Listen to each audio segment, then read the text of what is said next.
नमस्कार दोस्तों, मेरा नाम है प्रभाकर कुमार और आप देख रहे हैं झारखंड जीके। जैसा कि आपको पता है, हम झारखंड प्रीवियस ईयर्स के सीरीज को कर रहे हैं।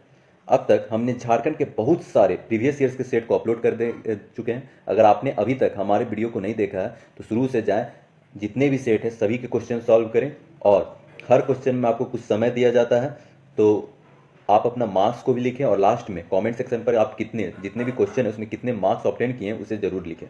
ठीक है, तो आज हम डिस्कस करेंगे झारखंड सब इंस्पेक्टर 4.2। इसमें 10 क्वेश्चन है। ठीक है, तो वीडियो को शुरू करते हैं। पहला सवाल, 2011 की जनगणना के अनुसार झारखंड में साक्षरता दर कितना है? ए 77.7%, बी 34.7%, सी 66.4%, डी 51.4%। आपको मिलता है 3 सेकेंड। तो लिटरेसी रेट कितना है? तो आपको पता होगा 66.4% है। ठीक है, ध्यान ही होगा आपको, ये इजी सा सवाल है। ठीक है, 2001 में ये 53.56 था, लेकिन अभी 66.4% है। पुरुष साक्षरता दर का बात किया जाए तो पुरुष का कितना है? तो 76.8% है। ठीक है, महिला का कितना है? तो 55.4% है। और अगर ग्रामीण साक्षरता दर का बात किया जाए तो आपको ध्यान रखना है 61% है। और नगरीय है सो साक्षरता दर का बात किया जाए तो 82.3% है। ठीक है, और सार्वत्रिक साक्षरता वाला जिला कौन सा है? तो रांची है, फिर पूर्वी सिंहभूम है। ध्यान रखना, पहले कहाँ? रांची है। न्यूनतम साक्षरता वाला 5 जिला का बात किया जाए तो ऐसे पाकुड़ हो गया, लेकिन एक ही जिला आपको ध्यान रखना है, मतलब कि सबसे न्यूनतम साक्षरता कौन है? तो पाकुड़, यहाँ पे 48.82% है। ठीक है, अगला सवाल, झारखंड का वह जिला जिसकी जनसंख्या सबसे कम है। ए पाकुड़, बी साहेबगंज, सी चतरा, डी लोहरदगा। आपको मिलता है 3 सेकेंड।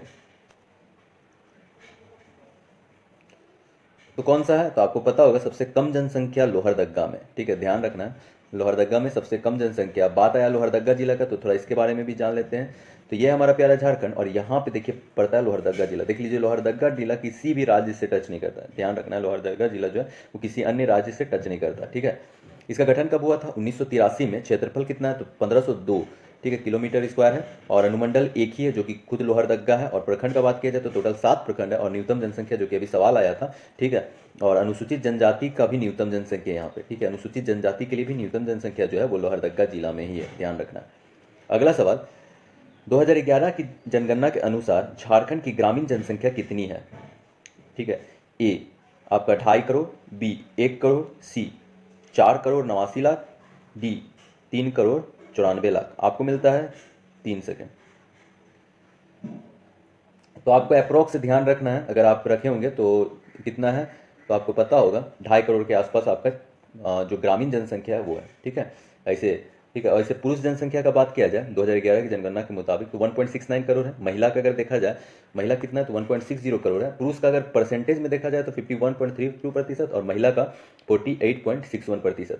ठीक है, और अगर देखिए ग्रामीण जनसंख्या तो पता है, अगर नगर का बात किया जाए तो नगर लगभग 79 अप्रॉक्स है। ठीक है, 79 लाख समथिंग 79.33 लैक्स के आसपास है। ठीक है, ये ध्यान रखना है। प्रतिशत में देखा जाए तो 24% है सो आपका शहर में है, सो निवास करती है। ठीक है, अगला सवाल, 2011 की जनगणना के अनुसार झारखंड की कुल जनसंख्या कितनी है? ठीक है, तो आप ऑप्शन देख सकते हैं और बताइए कितनी है कुल जनसंख्या के बारे में। आपको मिलता है 5 सेकेंड। तो पता होगा आपका 3 करोड़ 29 लाख, मतलब आपको ध्यान रखना है 3.29 करोड़।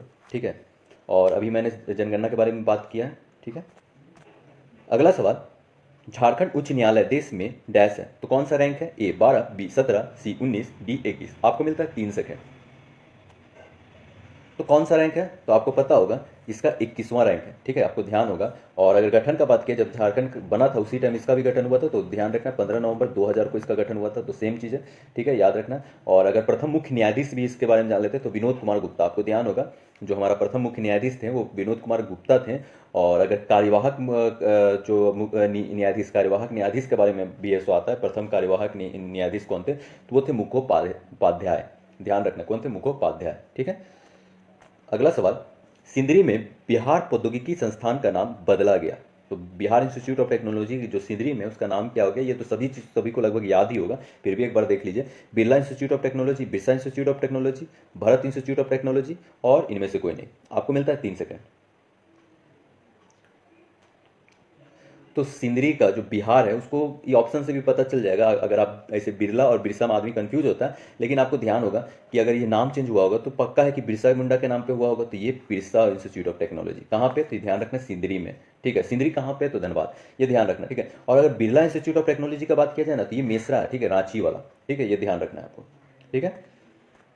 अगला सवाल, झारखंड रत्न पुरस्कार से सम्मानित किया गया 2012 का जो झारखंड रत्न पुरस्कार है उससे किससे सम्मानित किया गया, तो सुशीला हंसदा, शिबू सोरेन, मुकुंद नायक और इनमें से कोई नहीं। आपको मिलता है 3 सेकंड,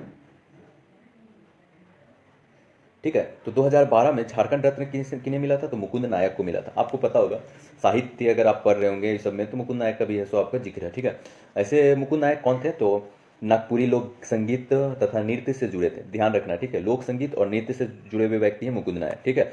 और वे अपनी लोक कला के अत्यधिक विकसित करने हेतु रांची में कुंजुवन, कहाँ पे, कुंजुवन की स्थापना है सो रांची में की थी, ठीक है। ध्यान रखना, ये कुंजुवन का स्थापना कहाँ पे किए थे, तो रांची में किए, ठीक है। अगला सवाल, झारखंड में विज्ञान नगर डैश में स्थापित किया गया, तो साइंस सिटी कहाँ पे है, सबको इसका आंसर पता होगा, लेकिन फिर भी रांची, हजारीबाग, बोकारो, जमशेदपुर। आपको मिलता है 3 सेकंड। बहुत इजी सा सवाल है, कहाँ पे किया गया है, तो रांची में, आपको पता ही होगा इसे। अब बात है रांची जिला का, तो इसके बारे में भी जान लेते हैं। अभी तक हमने इतनी बार इसके बारे में डिस्कस किया कि अभी तक आपको हर एक चीज़ याद हो चुके होंगे, लेकिन अगर आपने वीडियो शुरू से नहीं देखा तो जाके शुरू से देखें, ठीक है। और एक रेगुलर वे में देखें, मतलब कि शुरू से देखें। आपको क्या होगा ना, इससे पार मत कीजिए, स्किप मत कीजिए। इससे क्या होगा ना, आपको छोटी छोटी बातें ना दिमाग में कंठस्थ बैठ जाएगा अगर आप ये वीडियो को ध्यान से देखते हैं तो, ठीक है। तो ये हमारा प्यारा झारखंड, और यहाँ पे पड़ता है आपका रांची जिला, ठीक है। देखिए रांची जिला जो है ना वो जो है वेस्ट बंगाल से भी टच करता है, ये ध्यान रखना, ठीक है। मैप में जान के आपको बार बार दिखाता हूं ताकि आपको पूरा मैप याद हो जाए। तो इसका गठन कब हुआ था, 1899, ध्यान होगा। क्षेत्रफल 5097 वर्ग किलोमीटर है, ठीक है। अनुमंडल का बात किया जाए तो टोटल 2 अनुमंडल है, एक रांची सदर और एक बुंडू है।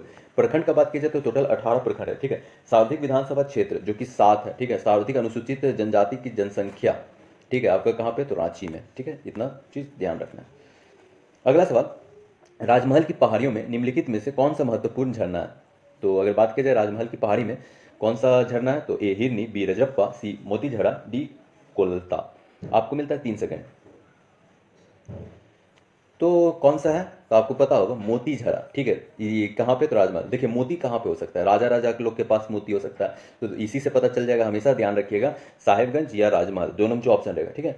तो आपका क्या हो गया, मोती। मोती मतलब क्या हो गया, राजा लोग के पास मोती है तो राजमहल, तो ध्यान रखना मोती झरा कहाँ होगा, तो राजमहल में ही मोती झर रहा होगा, बहुत ज़्यादा मोती हो गया, तो इससे आपको याद रहेगा ये हमेशा, ठीक है।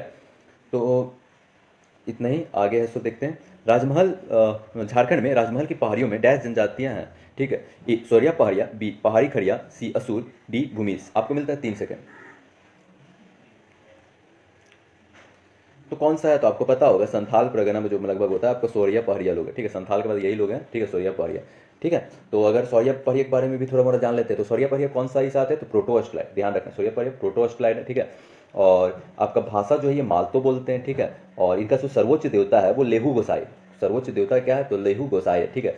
और अगर चांद देवता का बात किया जाए तो बिल्प गोसाई है, ठीक है, उतना ही जानना है। गांव का मुखिया अगर बोला जाए तो इन लोग मांझी बोलते हैं, गांव का मुखिया मांझी को बोला जाता है, ठीक है।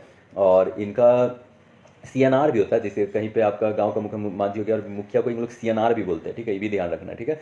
और ये पितृ सतात्मक होता है, जो ये पितृवंशीय बोल सकते हैं आप। और इनका युवागिरी जो होता है, युवागिरी हमको हमेशा सब चीज़ का याद रखना है, तो इनका युवागिरी जो होता है वो कुरवाहा होता है, ठीक है, कुरवाह, ठीक है, इनका युवागिरी। इनमें कोई गोत्र नहीं पाया जाता है, सवाल आता है कि इनमें से कौन सा ऐसा जनजाति जिसमें गोत्र नहीं पाया जाता है, तो याद रखना इनका कोई गोत्र नहीं पाया जाता है, ठीक है, इतना ध्यान रखना है। अब राजमहल के बारे में आया तो थोड़ा सा उसके बारे में भी जान लेते हैं, ठीक है। तो राजमहल कहाँ पे है, तो साहिबगंज में, ठीक है। तो साहिबगंज जिला आपको पता ही होगा, तो थोड़ा सा देखिएगा ऊपर छुप गया है मैप में, तो सबसे कोना में जो है वो साहिबगंज है, ठीक है, सबसे ऊपर में, ये ध्यान रखना, ठीक है। इसका गठन कब हुआ था, तो 17 मई 1983 को हुआ था, ठीक है। क्षेत्रफल कितना है, तो 2063 वर्ग किलोमीटर है। अनुमंडल का बात की जाए तो टोटल 2 अनुमंडल है, एक साहिबगंज एक राजमहल। प्रखंड कितना है, तो 9 प्रखंड है, ठीक है। प्रमुख पर्यटक स्थल के बारे में जान ले तो तेलियागढ़ किला, राजमहल जीवाश्म अभ्यारण्य, उधवा पंछी विहार, ये सब आपको ऐसो राजमहल या साहिबगंज में आपको देखने को मिलेगा, ठीक है। तो आज के लिए इतना ही दोस्तों, उम्मीद है आपको हमारी वीडियो पसंद आई होगी। लाइक शेयर सब्सक्राइब जरूर करें, इससे हमें प्रोत्साहन मिलता है और हम और बेहतरीन वीडियो बनाने का कोशिश करते हैं, ठीक है। धन्यवाद।